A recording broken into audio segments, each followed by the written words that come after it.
Hey guys, this is William, and I'm just coming with a quick video here. We had a question on the channel from Lane Anderson.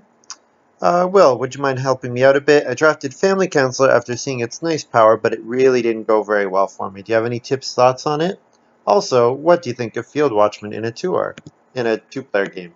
Tour. That's my shorthand for it. Great question, Lane. So let's first pull up Family Counselor. So family counselor, I'm just going to, whenever at the end of the work phase, all of your adult family members were placed on the same piece of cardboard, you receive one food, one grain, or one vegetable if it were 2, 3, or 4 adults. So let's take a look at the board. So the pieces of cardboard are defined as the left 3 columns, the middle 3 columns, and then the last 4 columns.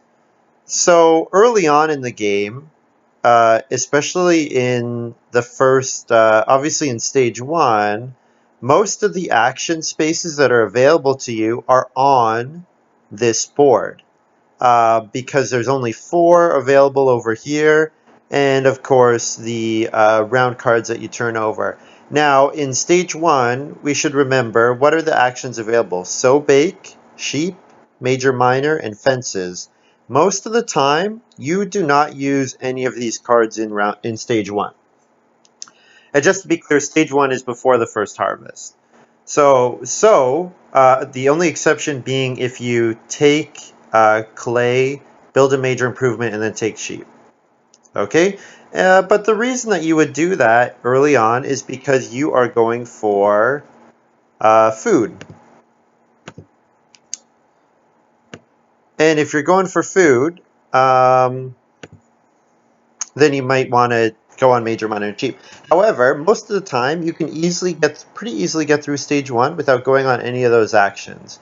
Let's make note of what actions are in a 4-player game, what are available on the leftmost board. Start player, cheap occupation, expensive occupation, reedstone food, 2 wood, 2 clay. And then also plow and day labor, and traveling players. The way I look at Family Counselor is that it's very, very fun, first of all.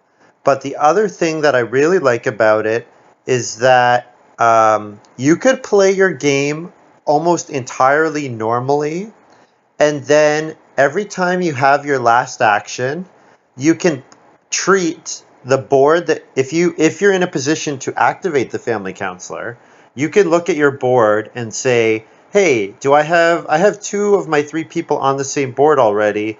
I need to consider all of the actions on this board as having a grain on them as well. So maybe you'll have a case where there's 3 wood or 2 wood available. But if you go on the 2 wood space, it's your 3rd action and you would get a grain. Well, 2 wood and a grain is probably better than 3 wood, depending on how your game has gone.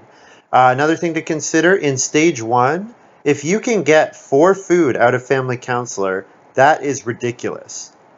Like that in and of itself is already a great payoff. Let's say you play Family Counselor and then you go on 2 wood, okay? And you get Reedstone food and you go on Start Player. You play another occupation and you go on wood, and then you get Reedstone food again, and then I'm trying to show how easy it is for you to only use that leftmost board in stage 1. And getting a 4 food payout from Family Counselor that early is great. And so you can get a ton of food really early in the game, which makes your second stage that much easier. And then if you can ever trigger it, if you could trigger it once for a grain and once for a vegetable, then that's just gravy on the cake, as Nathan would say. Yeah, I look at it. Don't think I need to activate this every round when you have 3, 4 players, 4 people. That's too difficult.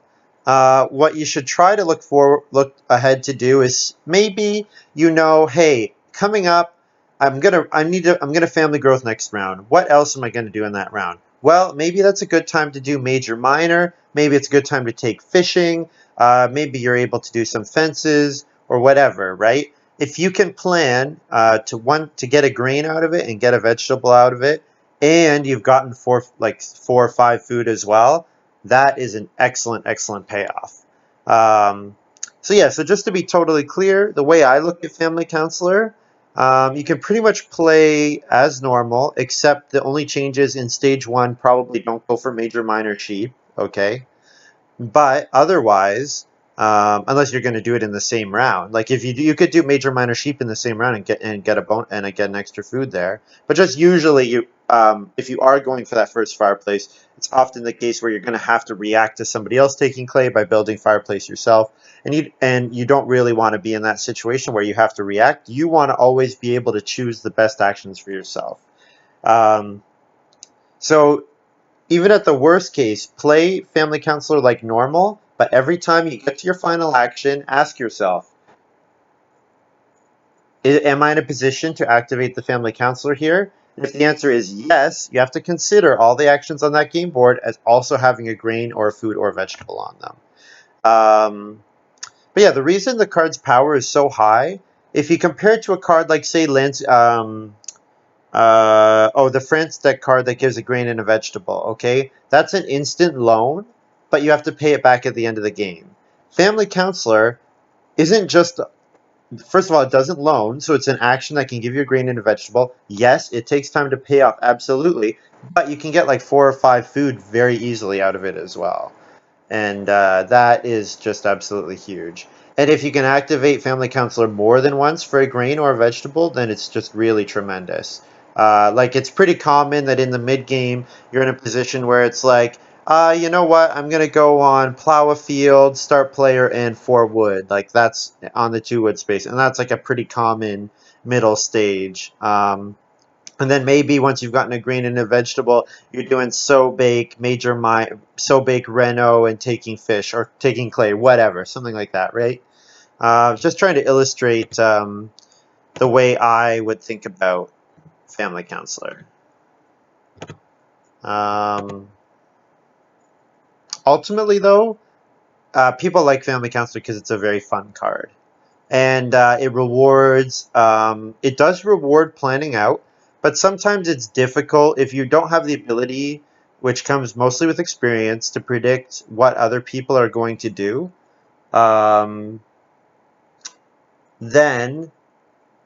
don't try to like think ahead too much about what the other players are going to do. Focus on doing what's best for yourself.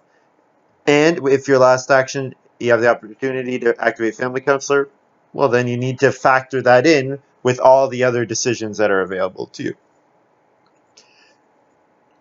And but this card also can be really rewarding in that the skill ceiling is really high for the card. So if you're a player who has a lot of experience, who is able to predict what the actions the other players are going to take, then you can plan your actions based on that, and also maybe realize, hey, if I do this certain sequence here, I'm in an excellent spot to activate my Family Counselor, and I will have maybe given up 1 wood total to gain a grain or something like that. Or I've given up taking clay this round, instead I'm going to get it next round, but this way I get a vegetable, whatever, something like that. So I think that's why it's such a highly rated card.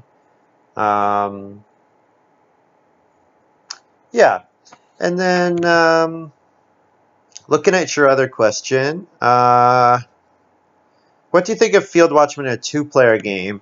Okay, you have to remember that the format I've predominantly played is 4-player games, so take this with a grain of salt. Field Watchman, so in a 2-player game, the limiting factors are food, not read so much. The limiting factors are probably, I would say, food, clay, and wood. Not grain, not family growth, not plow. Yeah. So Field Watchman in a 2-player game. So the thing is, with a 2-player game is you don't have that. There are not that many actions. Like, there are not that many people to take. And one of the great things about Field Watchman is when the board is very contested and congested, Field Watchman always has a great action available to them because the take 1 grain space is almost never taken by your opponents because it's such a weak space. Because there are minor improvements that can get you grain, there are occupations that you can get you grain, and you would rather do those things rather than just go on the stinky take one grain space. So Field Watchman, for that reason, is not as good. Simply because um, he makes you want to go on non-accumulating spaces, which probably makes those spaces available to your opponents. The other thing I don't like so much about Field Watchman in a two-player game is clay is always so contested, it can be very difficult to get a clay oven. The resources for clay oven just come out really late. I also really like in a two-player game going for that first fireplace. Just because that first sheep grab is worth so much food to you that is otherwise unavailable to your opponents. And usually, if you get a sheep grab, you might also be in a great position to starve your opponent directly by taking fishing. Remembering that in a two-player game, there's a very unique tension because every time you take food, you're taking that food directly away from your opponent. So if you're in a position where you can take fishing, even though you don't need to, and then also do a sheep action, you might be in a position where you can starve your opponent, and even the threat of that action might force them to play differently. Having said that, getting a grain in a field at the same time, the synergy is always fantastic. There are great minor improvements that combo with Field Watchman. For example, straw thatched roof, straw thatched hut, corn scoop, grain cart, all the fun stuff. Um, yeah, I think the downside is probably if you're playing on Field Watchman, if you're playing Field Watchman, you're not contesting for that first fireplace, and you're not getting wood and reed, which is probably not getting wood and reed, which means you're probably not going to get the first family growth, which I think in a two-player game, first family growth is not a huge deal, but you also don't want to ever fall so far behind that you're in real trouble. Okay, I like Field Watchman in two-player games, but my analysis is it's probably not as strong as is in a four-player game. Um, the other thing to remember in a two-player game, it's pretty common to grow your family up to 3 or 4 people, up to four people. So that means, and in the end of the game, once Plow So comes out, there are 2 plow spaces. So if Plow So comes around 12, that means you and your opponent can each do 3 plows before the end of the game, ignoring the fact that you can also do plows before it gets to that point, or you might have minor improvement plows, whatever, occupations that let you plow, anything like that. So because the tension is not on the field space like it is in a four-player game, the game is absolutely about rushing for the first room, getting your first growth out, while simultaneously building up a feeding engine, and then as you accelerate towards the end of the game, making your point ceiling as high as possible. And one of the ways that you do that is by getting lots of plow actions. Yeah. So I'm not sure if I really answered your question. My analysis is that basically it's weaker than in a 4-player and a 3-player game. Um, I like it a lot in a 3-player game just because of the ability to, like, for Strathat Truth to be in the game. Just because that card is so good. It also depends, it depends so much on, you know, on your meta. Like, maybe you play with a friend who always will go for the 2 clay fireplace no matter what. Like, in a 2-player game, they will ignore all else. Um, then maybe, maybe Field Watchman gets a lot better because you know that you're going to get great actions with your first move because your opponent is going to put a lot of effort into getting that first 2 clay, blah, blah, blah. Yeah.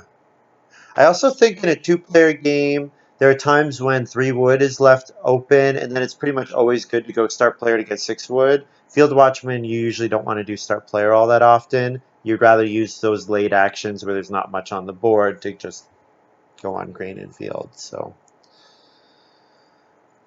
yeah, maybe play Field Watchman differently in a 2-player game. Maybe you don't play it until the end of the game when you've got everything else going. But yeah, take all that with a grain of salt. Honestly, still learning the game. Not the best two player ever. I just think the tension between the two players about taking the big resource piles, Field Watchman takes you away from that. So yeah, that's all I wanted to say. Um, this was fun. Ask me questions. I would actually love to do more little videos like this.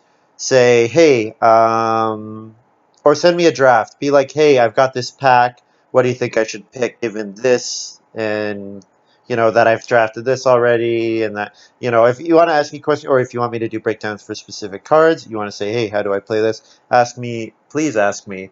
Don't ask me about Chamberlain, though, because I suck with that card, obviously. I think I've lost with it every single time I've done a video with it. So yeah, that's all for me. Thank you very much for watching, you guys. Hope you're looking forward for what are we going to call it? Friday Farming Follies, something that we haven't called it already. I'll be doing that with Nathan tomorrow. Um, Also, nice of the ducks to be quiet the whole time that I'm making this video. Very appreciated. But yeah, that's all for me, and I'll see you guys next time.